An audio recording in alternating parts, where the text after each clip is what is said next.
Let's head back to the voicemail of Truth and Reason. Deshaun Watson is what's wrong with Cleveland's offense. Everybody looks at all the stats in Houston. He was not good. He was always in the top 2 or 3 of getting sacked. He holds onto the ball way too long. Watson looks to make the big play every time. And that's not what the NFL is about. The NFL is about moving the chains. Okay, he's dropping back. He's making the offensive line look terrible when Jed Wills is not making the offensive line look terrible. But he's making the offensive line look terrible because he holds on to the ball. He's looking for something big, something big, something big. This is not a Kevin Stefanski problem.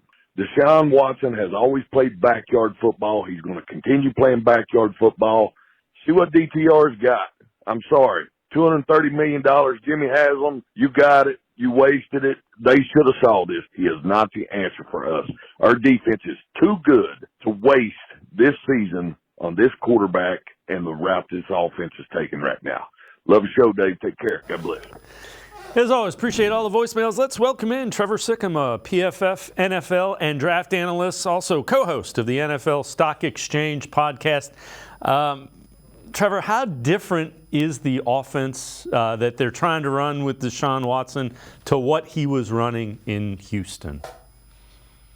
Yeah, I mean, the caller talked about him not being able to hit on those deep shots and looking for those deep shots. There's no doubt about it that was part of the game plan with him in Houston, and that was something that a lot of people could point to because he was converting at a much higher clip when he was in Houston. Now, when you hit the deep ball, everything gets a little bit easier, right? I mean, those shorter completions between the line of scrimmage and the 10-yard line, whether they're out to the left or right, whether it's over the middle, whatever it is, those start to look like complementary completions instead of him just checking it down and not being able to push the ball down the field. So there's always kind of a story and an angle for when a quarterback isn't able to hit deep, but over the middle of the field as well. He's struggling in both of those areas, and I think those are two parts of the passing game that have to get better. I mean, you have to be able to keep defenses honest over the middle of the field, and then especially hitting those deep shots, which they have just not been able to do so far this year.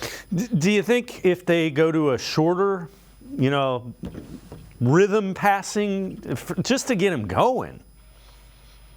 Yeah, I don't know what exactly the answer is because it just feels like it's mental with him, right? You could sit here and you can say, hey, maybe go to a more West Coast style where you're kind of just like dinking and dunking it up the field, but do they have the exact receivers that you would want to run something like that? I know Amari Cooper is a guy who's very versatile about that, but Donovan Peoples-Jones, he's a field stretcher. To get the most out of him, you've got to be able to let him go deep. Elijah Moore, he's a guy who's more of like a quick game player, but you look at it on paper and they should have a lot of those pieces that are very complementary. They have that wide receiver one. They have the vertical threat. They have the slot guy. They got David Njoku, who should be a 3-level threat at the tight end spot, even though it hasn't been as consistent as they have wanted.